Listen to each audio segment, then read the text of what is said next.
Everybody, Movie Guru next door here, and here it is, the crowning achievement of shit in film, and that is Manos, the Hands of Fate. This is a horror film from 1966, directed by Harold P. Warren.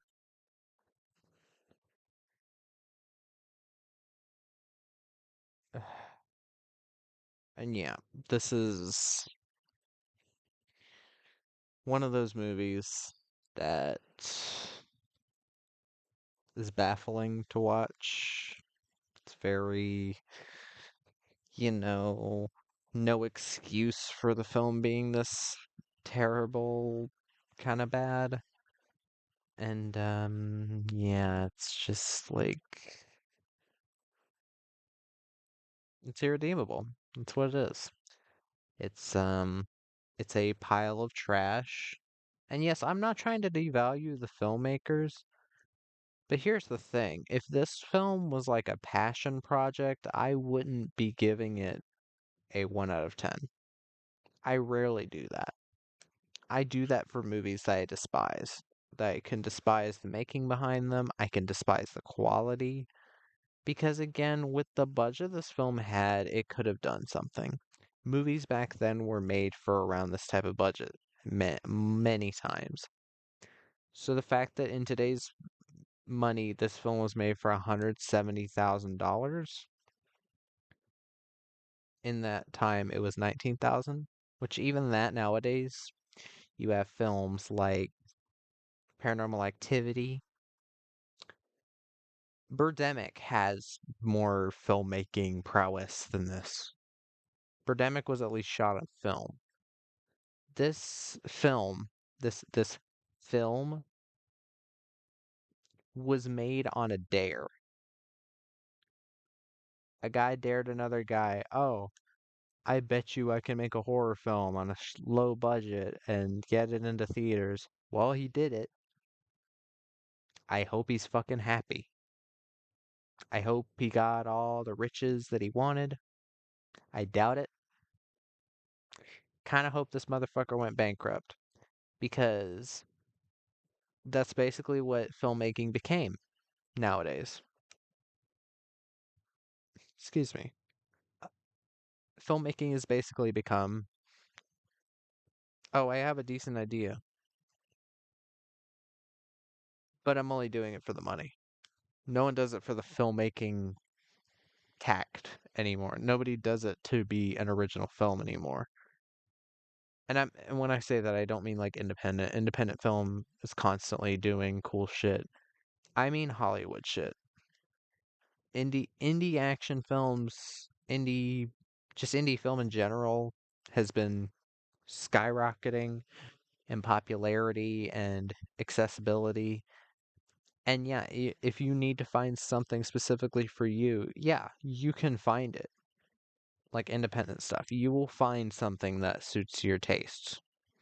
And that's a great thing. Even if I don't go for a lot of these like indie kind of melodramatic dramas and a lot of this like in my eyes really like low grade entertainment, yeah, there's somebody that'll enjoy it.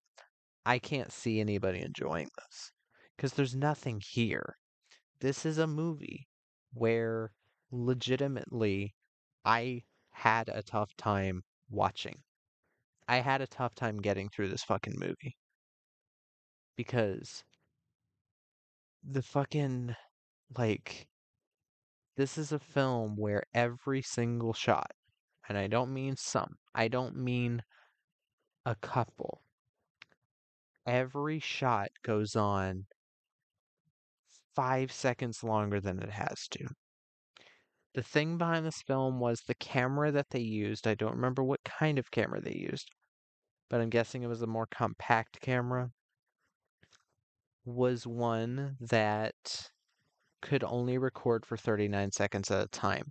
Now, for most films, that would be fine. For a film like this, where there's constantly shots that linger and linger and linger. And it's not for any particular reason. It's not like they're drawing emphasis to something. Half the time it's like, oh yeah, we're drawing emphasis to two people kissing in a car. Now it's another cut. They're still kissing in the car. These people never come back into the film. They don't. They're a couple that's like kissing. There's two whole scenes about them. There's like a minute long scene of you watching them kiss and a minute of the police chastising them. Later it happens again at night and then they're out of the film. Out. They're completely out of the film. They just disappear. And then you've got like the first like 10 fucking minutes of the movie where it's just this family driving around. The little girl sounds like an old woman because she's, or just an older woman because she's voiced by a 50-year-old woman or something. This poor fucking dog in the car. She's like, these people act like they've never been with dogs before. The guy playing Manos is yanking this dog around. Like, I swear to God, these people aren't even human. Like, they act like fucking aliens. And this is, this movie just blows your mind with how, like, again, I'm not going to try to act like I can understand what the director was going for. The ending of this film should have worked. But here's the issue. This isn't a film. I don't think I can grade this as a film because there is no story. That's why I have a hard time calling something like Skinamarink a film. But at least with Skinamarink, now I know I gave that a 3 and this is 1. I still find them both to be terrible films. But with Skinamarink, at least I was curious to see where it would go. And again, that concept does not need to be an hour and 40 minutes. With this film, it's mostly that the film, at least with Skinamarink, the director had some type of vision. The director made the film he wanted to make. Kyle Eberbault made the film he wanted to make. This is a very clear showing of we are specifically making this film to make money and not because we care about the story or care about any type of history we could talk about, or this is a film born out of spite. Which is another reason why I don't think I'll ever want to review the film Never Say Never Again, the unofficial James Bond film, because that film was made out of spite. One of the producers of Thunderball got hit all of his panties in a twist, and then he was like, "Oh yeah, I'm gonna make my own Bond movie," and then it fucking sucks. Yes, I've seen it. I don't want to review it. I don't. Because again, this film is 73 minutes long.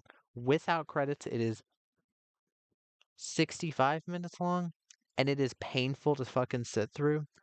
The issue with me reviewing a film like Never Say Never Again is Never Say Never Again is like 2.25, no, maybe 2 hours and 20 minutes long, which is too much. I cannot. I can't do that. Um,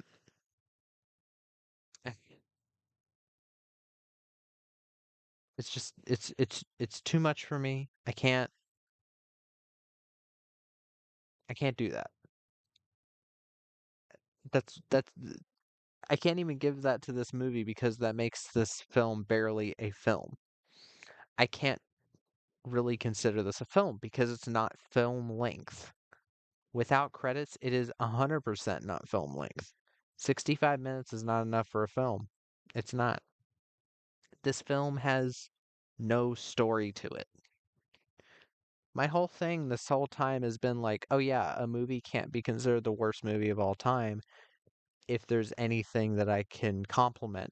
The only thing I can compliment on this film is there's an okay song at the beginning. That's one of the few things I could compliment about A Place for Lovers. That's it. I cannot go further than that because This film is so rough. It's like, excuse me. It's just like, why? I'm at a loss for words. Maybe this is entertaining to watch me like having trouble explaining this, but I guess I can at least give a like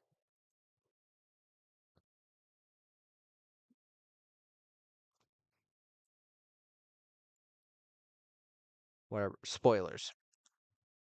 I'm fuck it. I'm just gonna say what the movie's about. This husband, wife, and daughter are driving. I can explain this entire story in a minute. I'm gonna start at 11 minutes in. Wife, husband, and daughter driving. They get lost. They find a house in the middle of nowhere in the fucking desert. Uh, that turns out the house is owned by Torgo, a guide who is on crack the entire time. Um, he at one point tries to touch the wife. He wants the wife as his own. Um, he doesn't get the wife as his own.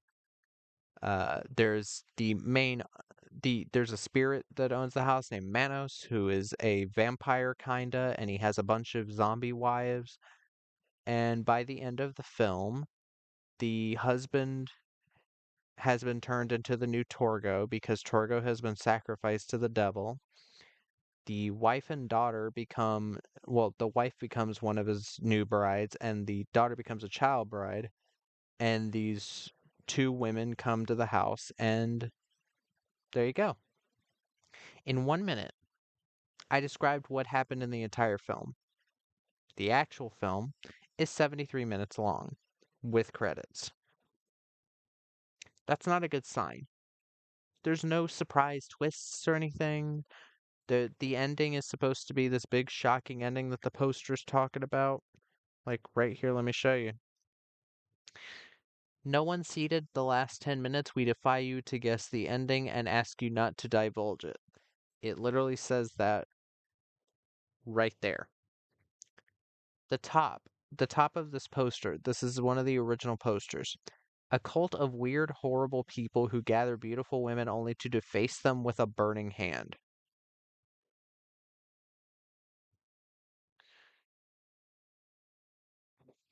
Like I'm just dumbfounded by this film. Is this one of the worst film experiences I've had in my entire life? Yes, it is. I've seen this film before. I saw it with my mom when I had like a DVD that was like Mystery Science Theater 3000 The Essentials, and it was this film commentary and Santa Claus Conquers the Martians, which I've never seen and I never will. This is the reason I don't seek out bad movies or what people consider so bad it's good. Because so many of those movies are just ungodly boring, and I have better things to do with my time than to watch a movie I know is considered bad.